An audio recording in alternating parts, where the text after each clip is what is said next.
Hello student, good morning. हम लोग पिछले लेक्चर में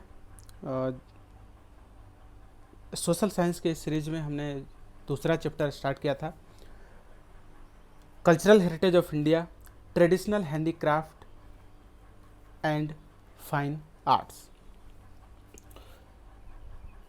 उसमें हम लोग इंडिया के कल्चरल हेरिटेज का इम्पोर्टेंस पढ़ा, हैंडीक्राफ्ट और आर्ट क्या क्या चीज़ें हैं। फर्स्ट उसमें हमारा टॉपिक जो आर्ट वर्क में था, क्ले वर्क हमने पढ़ा। उसी क्रम में आगे बढ़ते हुए आज के इस लेक्चर में हम लोग आर्ट ऑफ विविंग के बारे में पढ़ेंगे एंड वेरियस जो फर्दर आर्ट्स हैं, डांस फॉर्म है, फाइन आर्ट्स है, इन सब के बारे में पढ़ेंगे। जैसा कि हम लोग जानते हैं, during freedom struggle Mahatma Gandhi ने कॉटेज इंडस्ट्री पे बहुत ज़्यादा फोकस किया था और वो उसको बहुत ज़्यादा इम्पोर्टेंस देते थे और उन्होंने इंडियन पीपल को स्वदेशी वस्तुओं को, स्वदेशी प्रोडक्ट को यूज करने के लिए ज़्यादा इनकरेज किया था, जिससे कि इंडिया स्वावलंबी बन सके, आत्मनिर्भर बन सके, सेल्फ रिलायंट हो सके। और इसमें उन्होंने सबसे ज़्यादा जो फोकस दिया वो क्लोथ इंडस्ट्री, जो कॉटन इंडस्ट्री है इंडिया का, खादी, जिसको खादी बोला जाता है, खादी जो कपड़े होते हैं, उस पर ज़्यादा उन्होंने फोकस किया। और स्पिनिंग मिल, जो स्पिनिंग व्हील था, उससे उन्होंने जो है लोगों को इनकरेज किया कि आप अपना जो है बनाएं, क्लोथ स्वयं मैन्युफैक्चर करें और स्वावलंबी बने, आत्मनिर्भर बने, जिससे कि जो इकोनॉमिक बेनिफिट है ब्रिटिश का, उसे हम लोग ब्रेक कर सकें, इकोनॉमिक जो स्ट्रॉन्ग होल्ड इंडिया में उसको कमज़ोर कर सके और हमारा जो फ्रीडम मूवमेंट है वो आसानी से आगे बढ़े और हम लोग फ्रीडम अचीव करें। तो ये गांधी जी का मंत्रा था। उन्होंने मेनली क्या किया, जो कॉटन इंडस्ट्री है उसको, स्पिनिंग के कॉटन इंडस्ट्री को ज़्यादा बढ़ावा दिया। इसमें जो वीविंग आर्ट है उसमें एक स्पिनिंग बहुत ही इम्पोर्टेंट रोल प्ले करता है। तो स्पिनिंग क्या है? स्पिनिंग आप लोग जानते ही होंगे, जो कॉटन पीस को यूज करके, ठीक है ना, स्पिनिंग क्या होता है, स्पिनिंग, ठीक है, art of making long thread using a small piece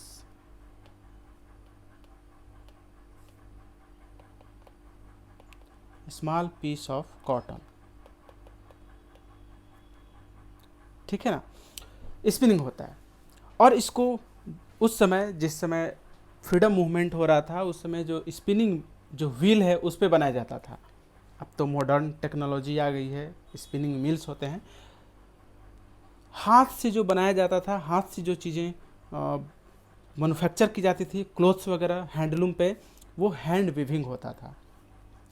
तो आर्ट ऑफ वीविंग में हम लोग मेनली जो पढ़ने वाले हैं वह है हमारा हैंड वीविंग, ठीक है। हैंड वीविंग से, इससे बहुत तरह की चीज़ें बनाई जाती हैं, लाइक साड़ी बनता है, इससे चादर बनते हैं, ठीक है ना, कुशन्स बनाए जाते हैं। एंशिएंट टाइम से हमको पता है इंडिया टेक्सटाइल इंडस्ट्री में बहुत ज़्यादा एक एक्सपर्टाइज रखता था। एंशिएंट टाइम में इंडिया की जो टेक्सटाइल इंडस्ट्री थी बहुत ज़्यादा डेवलप थी। जैसे इंडिया यूरोप को cotton clothes, silk cloth sell करता था, एक्सपोर्ट करता था। इसका फ़ायदा जो है मिला हैंड वीविंग, और ये सभी काम हैंड वीविंग से ही होते थे, जिसका यूज़ गांधी जो है करने को इनकरेज किया पीपल को। तो किस तरह के आर्ट इंडिया में एंशिएंट टाइम में डेवलप थे, किस तरह का हैंड वीविंग किया जाता था, इसको हम लोग डिटेल में इसमें देखेंगे। ठीक है, तो टेक्निकल जो नो हाउ है हम लोग को पता था एंशिएंट टाइम से, तो हम कह सकते हैं कि India is non for textile know how since ancient time.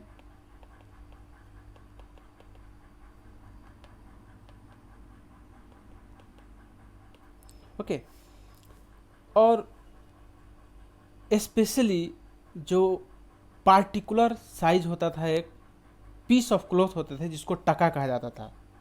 ठीक है ना, टका इंडिया का बहुत ज़्यादा फेमस था। यह क्या था, पार्टिकुलर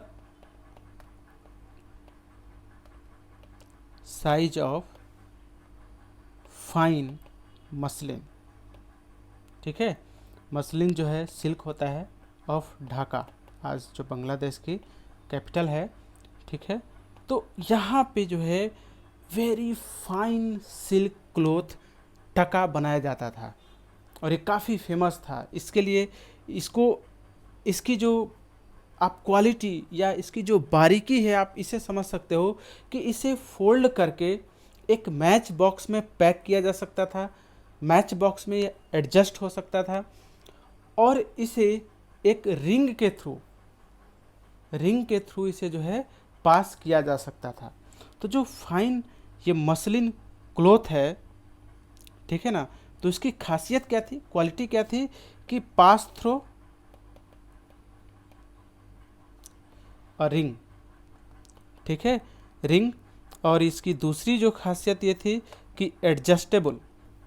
ठीक है, adjusted in match box.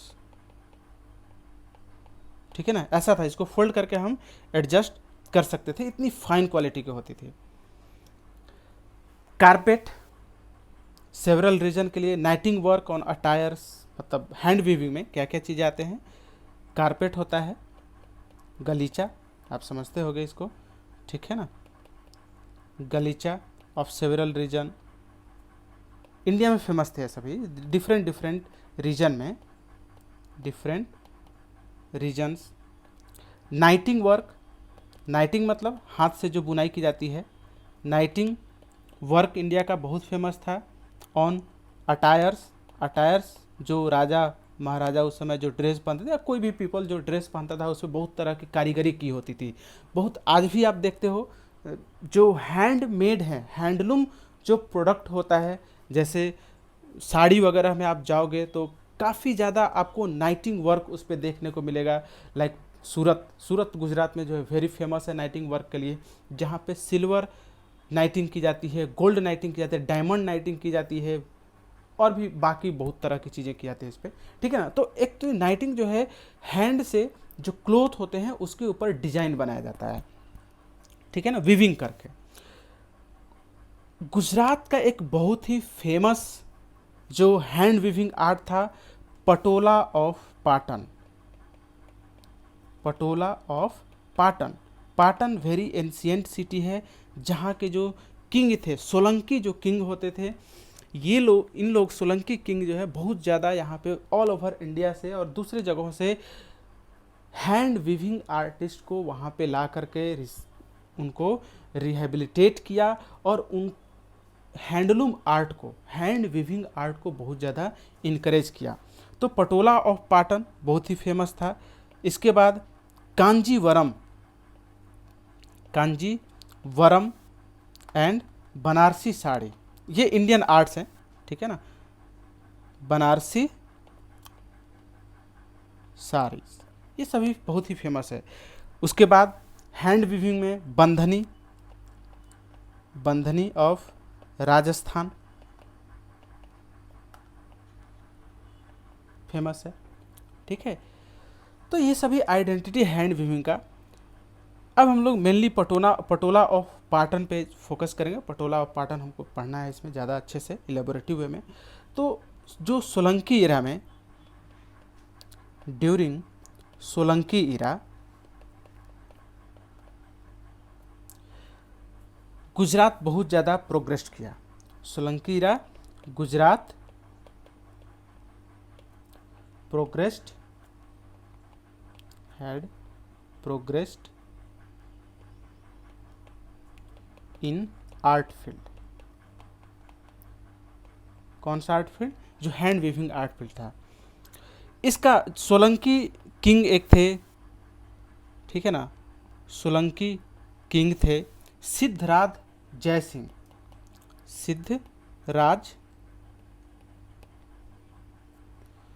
Siddharaj Jaisingh, और इन्होंने पटोला ऑफ पाटन आर्ट को बहुत ज़्यादा जो है बढ़ाया, फेमस किया उसको।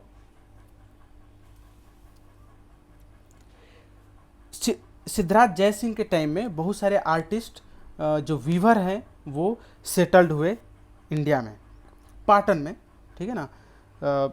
तो सिद्धराज जयसिंह इन्होंने क्या किया, एक तरह से प्रोटेक्ट किया आर्ट को पाटन में।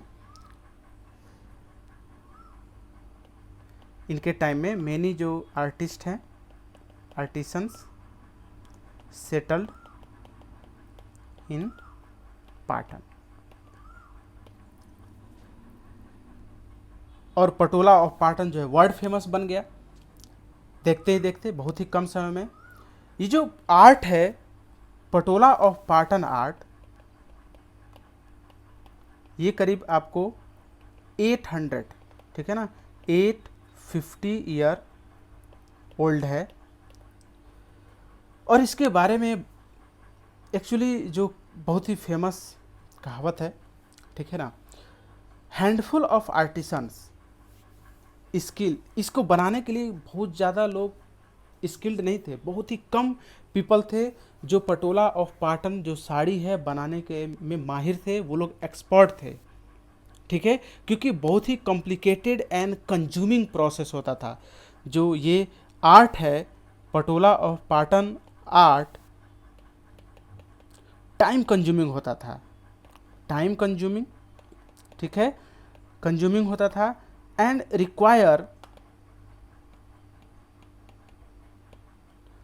रिक्वायर्स लॉट ऑफ स्किल, ठीक है ना, बहुत ज़्यादा स्किल की इसमें ज़रूरत पड़ती थी, टाइम कंज्यूमिंग होता था, सब कोई ऐसा नहीं, बहुत ही कॉम्प्लिकेटेड वर्क होता था ये। जो सिल्क वेवर थे, silk were produced in Patan और पटोला, ठीक है ना, इसको बेवद इक्त कहा जाता था। सिल्क वेयर जो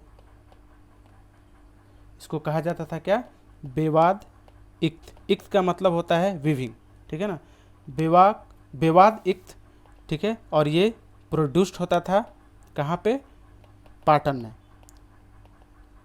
पाटन में प्रोड्यूस होता था, ठीक है। तो इक्त का मतलब आप समझ लो, इक्त ये ध्यान रखना, इसका मतलब होता है विविंग,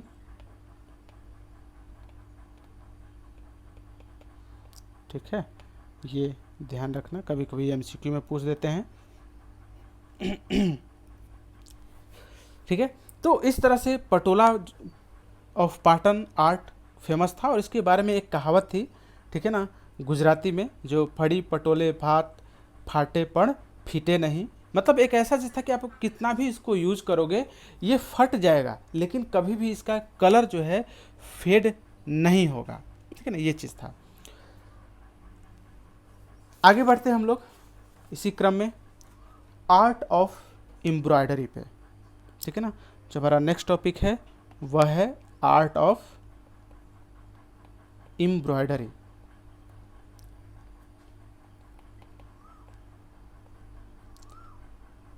एम्ब्रॉयडरी आर्ट क्या होता है, देखिए कोई भी क्लॉथ होता है, क्लॉथ के बॉर्डर पे जो आर्ट मिलता है आपको, जैसे साड़ी हो गए या अदर किसी तरह का क्लॉथ हो, उसके बॉर्डर पे जो आर्ट वर्क मिलता है, किया जाता है, उसको एम्ब्रॉयडरी कहा जाता था।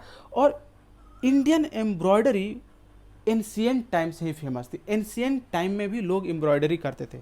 इसका जो प्रूफ है, एम्ब्रॉयडरी वर्क ऑन क्लोथ्स कैसे मिला, कैसे पता चला कि एंशियंट टाइम में भी होता था? तो एम्ब्रॉयडरी वर्क का जो प्रूफ है यह फेमस था। इसको किया जाता था मोहनजोदाड़ो,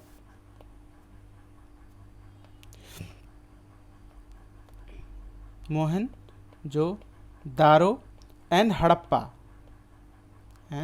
हड़प्पा यहाँ से जो स्टैचू मिले थे, जो आइडल्स मिले, स्टैचू एंड आइडल्स के क्लोथ पे वेरियस डिजाइन मिला, जिससे ये पता चला कि हड़प्पन कल्चर में भी, इंडस वैली सिविलाइजेशन में भी लोग एम्ब्रॉयडरी वर्क जानते थे।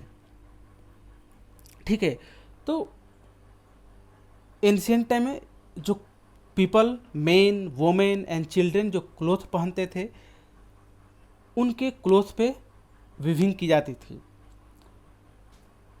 ठीक है ना। उस समय एंशियंट टाइम में जो एम्ब्रॉयडरी आर्ट है वो Sindh,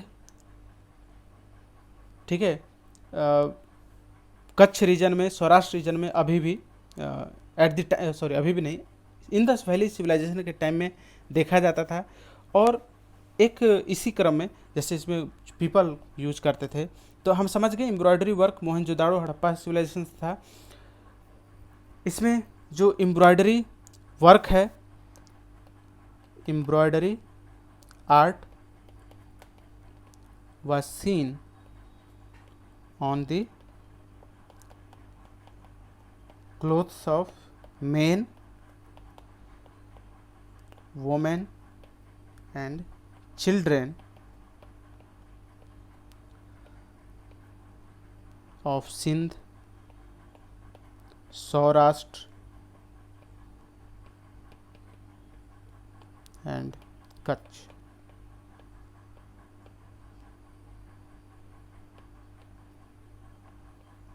At the time of Indus Valley Civilization। इसी तरह से कसब एम्ब्रॉयडरी वर्क है, जो कि कश्मीर का बहुत ही फेमस है। कश्मीरी एम्ब्रॉयडरी वर्क, ठीक है ना, इसको क्या बोला जाता था? कसब। ठीक है, इज आल्सो वेल नोन उस समय। ठीक है, इसके बाद और भी बहुत सारी चीज़ थी, जैसे बंधनी ऑफ जामनगर, ये भी एम्ब्रॉयडरी में ही आता है। Bandhani of Jamnagar, Jetpur, Bhuj and Mandvi in Gujarat. ठीक है, वेरी पॉपुलर है। बांधनी जो है ट्रेडिशनल स्टाइल, बहुत तरह के स्टाइल्स के जो बांधनी है वो ब्यूटीफुल, एंड उसमें लास्ट में उस पर एलिफेंट और पपेट बहुत सारी चीज़ें लगा देते हैं लोग। कॉटेज इंडस्ट्री जो है, कच्छ की जो वुमेन है वो सौराष्ट्र रीजन में कॉटेज इंडस्ट्री को बहुत ज़्यादा उन लोगों ने बढ़ाया। ठीक है ना, तो कॉटेज इंडस्ट्री जो है एक तरह से एज अ कॉटेज इंडस्ट्री, ये जो आर्ट ऑफ वीविंग है, एम्ब्रॉयडरी आर्ट है, इसको एज अ कॉटेज इंडस्ट्री किसने लिया? Cottage industry. इसको वोमेन ऑफ कच्छ,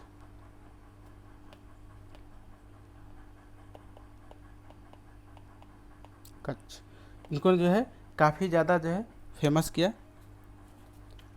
करती थी। जो ट्रेडिशनल एम्ब्रॉयडरी आर्ट है, ठीक है, एम्ब्रॉयडरी, तोरण, चढ़का, पिल्लो कवर, बेडशीट्स, ये सभी शख, तोड़िया, इन सब पे जो है आज भी होता है ट्रेडिशनल एम्ब्रॉयडरी आर्ट। ठीक है ना, और भी जगहों पे किया जाता है एम्ब्रॉयडरी वर्क, जैसे शॉल है, क्विल है, ठीक है ना। एम्ब्रॉयडरी देख लेते हैं, embroidery work is also carried out on quilt, ठीक है, शॉल, ठीक है ना। जो एक बहुत ही इम्पोर्टेंट इसमें पॉइंट ये है कि जो जट कम्युनिटी, कच्छ रीजन की जट कम्युनिटी, वे लोग एम्ब्रॉयडरी वर्क में बहुत ज़्यादा क्या होते हैं, एक्सपर्ट होते हैं, ठीक है। तो ये ऑब्जेक्टिव पॉइंट ऑफ व्यू से भी बहुत इंपॉर्टेंट है। Embroidery work of Jat community of Banni region, Banni area of Kutch,